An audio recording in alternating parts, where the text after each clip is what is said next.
Les dirigeants de l'Union européenne se sont réunis cette semaine en Slovénie pour évoquer les perspectives d'élargissement à 6 pays des Balkans occidentaux, malgré un pessimisme latent sur le sujet. Bruxelles veut jouer un rôle clé dans la région, mais n'a pas donné pour l'instant d'échéance claire sur cet élargissement. Pour évoquer la question ainsi que les défis auxquels l'Union européenne doit faire face, nous sommes avec le Premier ministre slovène, Janez Janša. Monsieur le Premier ministre, merci beaucoup d'être avec nous. Merci de m'avoir invité.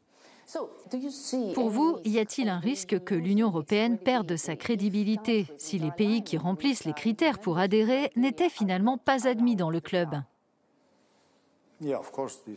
Oui, bien sûr, ce risque est évident.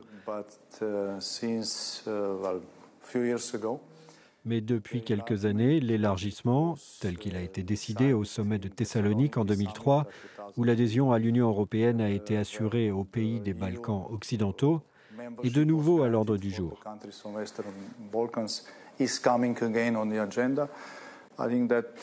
Je crois que nous sommes petit à petit en train de revenir à un moment propice, mais il y a encore un long chemin à parcourir apparemment. Il y a encore un long chemin à parcourir. Mais vous savez, nous avons réussi de haute lutte à faire inscrire le mot « élargissement » dans la déclaration.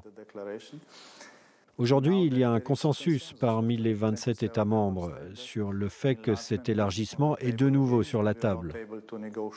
Nous ne sommes pas en capacité de négocier un délai de 10 ans pour ce processus, mais nous ne baissons pas les bras pour l'instant.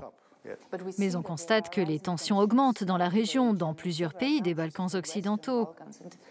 Pensez-vous que l'Union européenne en porte une certaine responsabilité, puisque les citoyens perdent espoir de la rejoindre un jour ?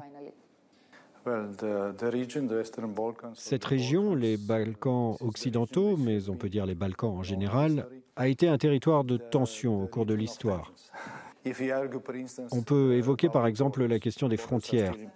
C'est un sujet qui est encore très important dans les Balkans occidentaux. Pour moi, il n'y a pas de solution idéale qui puisse être prise sur la base d'un consensus dans la région, mais aussi en Europe.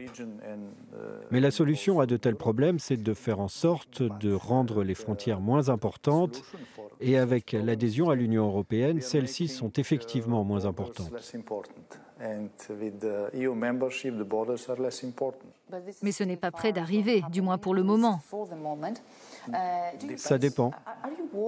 Craignez-vous, par exemple, que si l'Union européenne ne change pas d'attitude ou qu'elle ne donne pas d'échéance spécifique pour l'élargissement, ces pays ne se tournent davantage vers la Russie ou la Chine ? L'Union européenne est le premier investisseur dans la région. C'est très important et ces pays apprécient cela. Mais dans ces territoires, nous avons des concurrents. Vous l'avez dit, la Chine, la Russie, la Turquie sont également présentes. Elles apportent aussi des investissements et elles ne posent pas de conditions à leur octroi. Nous les conditionnons aux standards européens, à l'état de droit, aux réformes. Et c'est acceptable quand on peut apercevoir le bout du tunnel. Mais si la perspective d'adhésion à l'Union n'est pas assurée, alors je crois que nous risquons de perdre cette compétition, cette concurrence. Donc il est tout à fait clair. Donc le risque est réel. Il n'y a qu'une seule voie avantageuse de notre point de vue, et c'est l'adhésion à l'Union européenne. Passons à un autre sujet. On voit que la défense européenne et les migrations redeviennent des sujets d'actualité. Ce qui s'est passé en Afghanistan a représenté un moment décisif. Parlons de la migration, puisque l'Union européenne vient d'organiser un forum de haut niveau sur les réinstallations de ressortissants afghans en danger. L'Union doit-elle prendre des engagements concrets pour que les Afghans en détresse puissent immigrer légalement en Europe ? Non. L'Union devrait-elle être à la hauteur de ses valeurs humanitaires ? Les Afghans en détresse qui rentrent dans cette catégorie sont, je crois, déjà en Europe. Une partie d'entre eux se trouve aux États-Unis. Pour tous les autres qui veulent immigrer en Europe pour des raisons économiques et non parce qu'ils ont participé aux missions de l'OTAN, etc., eh bien, ils ne sont pas en danger. Je crois que nous devons utiliser les procédures normales. S'ils remplissent les critères, alors c'est oui. Si ce n'est pas le cas, c'est non. Il n'y aura pas de couloirs humanitaires comme on les a appelés. Non, l'Union européenne ne répétera pas l'erreur que certains États membres ont faite en 2015, après la guerre en Syrie.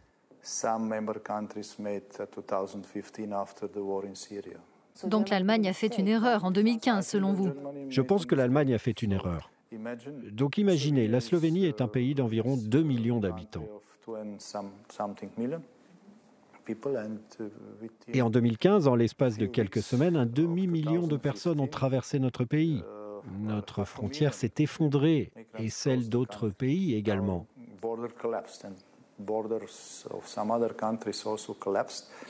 Ce ne sont pas seulement les conséquences finales qui posent problème, mais aussi la manière dont on gère cela et le trajet que les migrants font, etc. Et quand on se souvient de la campagne pour le Brexit, tout ce flux de migrants traversant la Croatie, la Slovénie, cela a été utilisé par ceux qui militaient pour le Brexit. Vous parlez au passé, mais cela fait encore partie de la propagande politique dans certains pays d'Europe.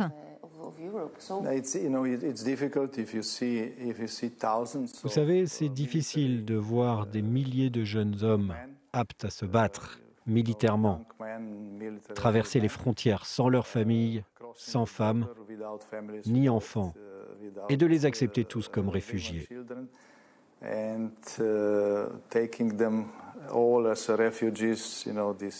ne va pas. On ne peut pas défendre cette idée. Je constate qu'il y a différentes approches au sein de l'Union européenne en matière de valeurs humanitaires. Certains États membres soulignent qu'ils veulent défendre l'état de droit et d'autres, en particulier les pays de l'Est de l'Europe, ont une opinion différente, bien qu'ils aient signé les traités qui décrivent très clairement ce que sont ces valeurs.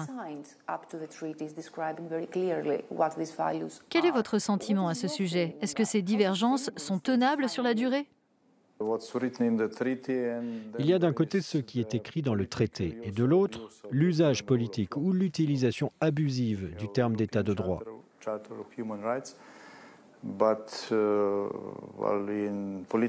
Donc il existe une charte européenne des droits de l'homme, mais au niveau politique, en particulier au Parlement européen, tout le monde peut ajouter ce qu'il veut à cette liste.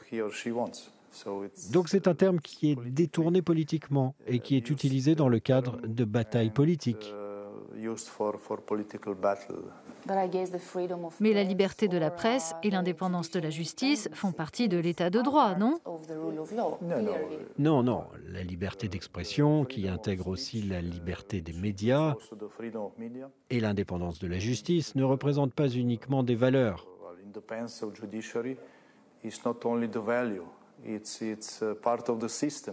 Elles font partie du système, non seulement de l'Union européenne, mais du système constitutionnel de chaque État membre. Si ce n'est pas le cas, vous ne pouvez pas devenir membre de l'Union européenne. Mais considérez-vous que certains États membres, comme votre pays, mais on peut citer aussi la Hongrie et la Pologne, sont attaqués politiquement?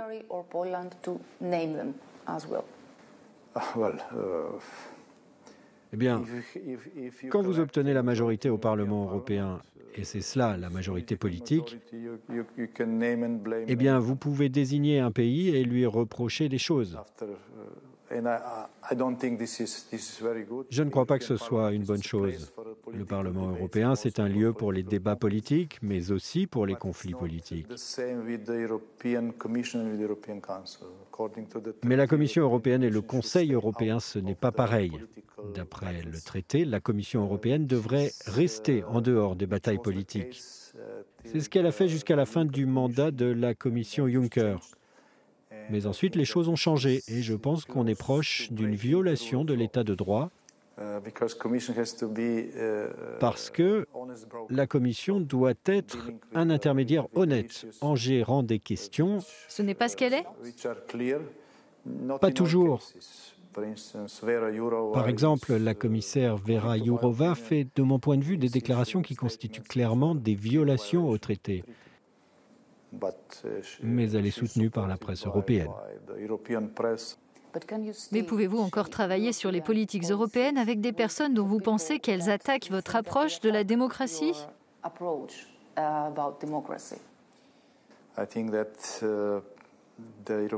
Je pense que l'Union européenne survivra si nous sommes capables de combiner ces deux niveaux de décision démocratique. L'un, c'est le niveau national et l'autre, c'est le niveau européen. Et parfois, il y a des affrontements à cet échelon. C'est compréhensible parce que c'est une création nouvelle. Monsieur le Premier ministre, merci beaucoup pour cette interview très intéressante. Merci à vous pour vos questions très intéressantes.